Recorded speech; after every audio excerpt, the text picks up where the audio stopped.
Dès les premiers instants, Riyad et Le Caire ont affiché une position sans ambiguïté. Aucune complaisance envers ceux qui tenteraient de poignarder Alger dans le dos.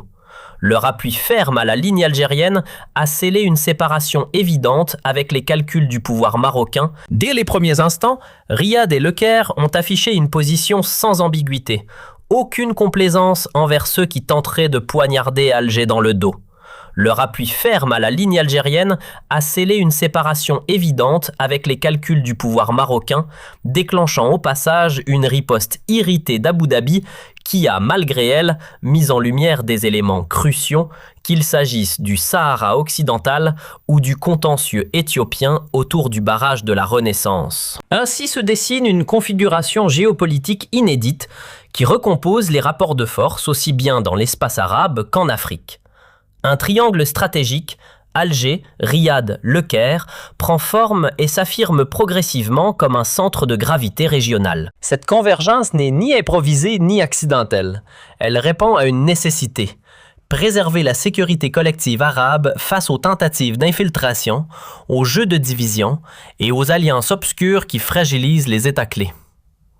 Au cœur de cette dynamique, l'Algérie s'impose comme l'élément structurant. Son poids militaire et son capital diplomatique lui confèrent un rôle moteur dans la consolidation de ce front, dont l'objectif est clair: contenir les acteurs perturbateurs et neutraliser les stratégies visant à déstabiliser l'Afrique du Nord et la bande sahélienne.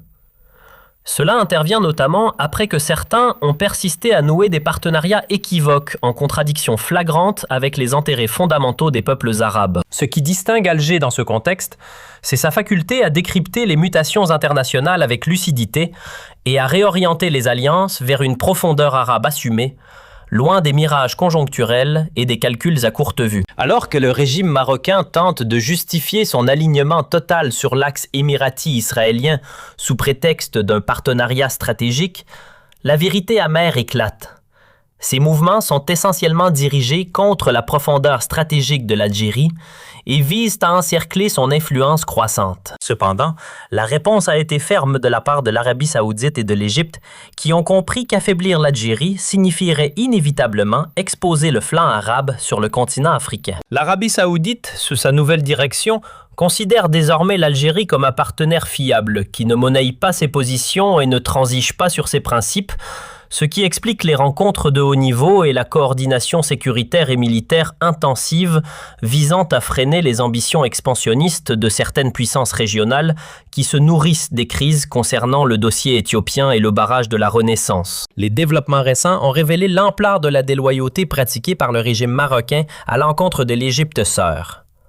Au moment où Le Caire subit une menace existentielle concernant sa sécurité hydrique, le Maroc a renforcé ses relations militaires et techniques avec Addis Abeba, prétendant que cela ne nuisait pas aux intérêts égyptiens. Pourtant, les faits et les rapports confirment que ce rapprochement maroco-éthiopien est un coup de poignard dans le dos de la diplomatie égyptienne et une tentative de chantage utilisant le dossier de l'eau en échange d'une reconnaissance illusoire de la marocanité du Sahara. C'est ici que l'Algérie est intervenue avec tout son poids, utilisant ses relations historiques et solides avec l'Éthiopie, non pas pour s'allier contre l'Égypte, mais pour faire pression sur la partie éthiopienne afin de trouver des solutions consensuelles protégeant les droits historiques de l'Égypte et du Soudan. Ce rôle algérien, sage et pondéré, est ce qui a poussé Riyad à saluer la diplomatie algérienne, la considérant comme la seule garantie pour empêcher l'explosion de la situation dans le bassin du Nil, contrairement au rôle marocain qui jette de l'huile sur le feu.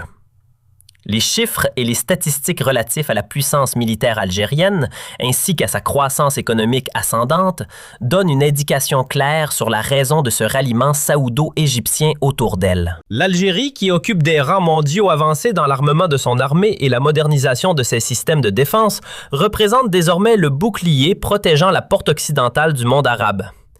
Les déclarations officielles du Caire et de Riyad ne se limitent plus à un soutien protocolaire, mais sont passées à une phase de coordination opérationnelle, surtout après la détection de mouvements émiratis en Libye et au Soudan visant à créer des foyers de tension permanents. L'Algérie a averti très tôt que l'argent politique et les flux d'armes vers des entités non étatiques mèneraient au déchirement du tissu arabe, ce qui se produit actuellement au Soudan et au Yémen, où certaines parties ont tenté de transformer l'île de Socotra en un 8e émirat et de frapper l'unité territoriale yéménite. Un scénario que l'Algérie rejette catégoriquement et qu'elle travaille à faire échouer aux côtés de l'Arabie saoudite. Sur le plan du dossier du Sahara occidental, le régime marocain se retrouve dans un isolement croissant malgré le soutien bruyant des Émirats arabes unis. L'ouverture de consulats dans les territoires occupés n'a rien changé à la réalité juridique du dossier au sein de l'Organisation des Nations Unies, mais a, au contraire, exacerbé les tensions régionales. La force de l'Algérie réside dans son attachement à la légalité internationale et au droit à l'autodétermination. Une position qui commence à trouver un écho et une compréhension large auprès des décideurs à Riyad et au Caire, qui refusent de se laisser entraîner derrière la politique du fait accompli que le Maroc tente de commercialiser. La réaction émirati, furieuse face au rapprochement algéro-saoudien, reflète l'ampleur de l'échec des tentatives d'isoler l'Algérie. Les efforts visant à ternir la relation entre les peuples algériens et saoudiens via des mouches électroniques se sont brisés contre la solidité de la coordination entre le palais d'El Mouradia et le cabinet royal saoudien. Ce que l'on appelle l'axe maroco-émirati vacille désormais devant la robustesse de l'axe tripartite Algérie, Arabie saoudite, Égypte. Car ce dernier repose sur la souveraineté des États et les intérêts des peuples, tandis que le premier est basé sur des marchés suspects servant des agendas sionistes et expansionnistes. Le Maroc, qui a tenté d'exploiter la crise passagère entre Riyad et Abu Dhabi pour se présenter comme une alternative stratégique, a découvert tardivement que l'Arabie saoudite ne peut se passer de l'Algérie dans l'équation de l'équilibre des puissances. La puissance algérienne n'est pas qu'un simple slogan.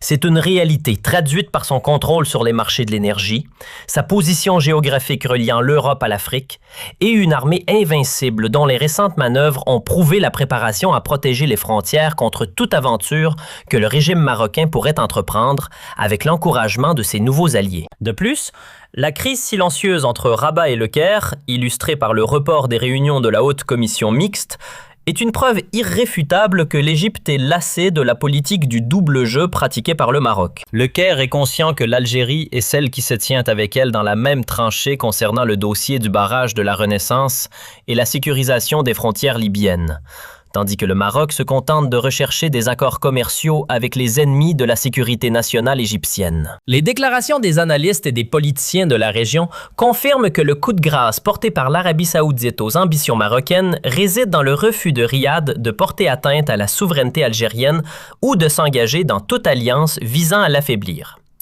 L'Algérie est aujourd'hui la force de frappe sur laquelle les Arabes comptent pour restaurer leur dignité et leur décision souveraine, loin des dictats extérieurs. En conclusion, il apparaît clairement que l'Algérie a réussi à construire un mur de défense infranchissable s'étendant de la Méditerranée à la mer Rouge, soutenu par une conscience populaire et une vision de leadership lucide. Les tentatives marocaines de promouvoir des contre-vérités sur l'isolement de l'Algérie se sont fracassées sur le rocher de la réalité. L'Algérie est celle qui dirige désormais la locomotive africaine. Et c'est elle qui impose ses conditions dans les dossiers du gaz, de l'immigration et de la sécurité. L'alliance avec l'Arabie saoudite et l'Égypte est un message clair à quiconque serait tenté de trahir l'Algérie. L'Algérie n'est pas seule, et toute atteinte à sa sécurité est une atteinte à la sécurité de toute la région. Cette résilience algérienne, couplée au soutien des grandes puissances arabes, est ce qui définira l'avenir de la carte politique, où il n'y a pas de place pour les faibles, ni pour ceux qui hypothèquent la souveraineté de leur nation pour des intérêts étroits et éphémères. L'Algérie restera toujours la forteresse sur laquelle se brisent tous les complots grâce à sa force propre et à ses alliances stratégiques sincères visant à bâtir une nation arabe forte et unie. Cette dynamique de coopération renforcée entre Alger, Riyad et Le Caire témoigne également d'une volonté commune de stabiliser le marché pétrolier et énergétique mondial où l'Algérie et l'Arabie saoudite jouent des rôles de premier plan au sein de l'OPEP+.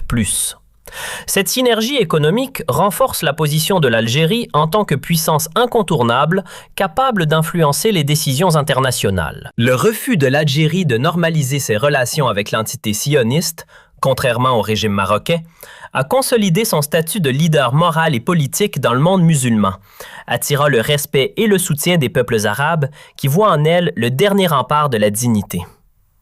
La force militaire algérienne, dotée d'équipements de pointe et d'une doctrine de défense stricte, dissuade toute velléité d'agression et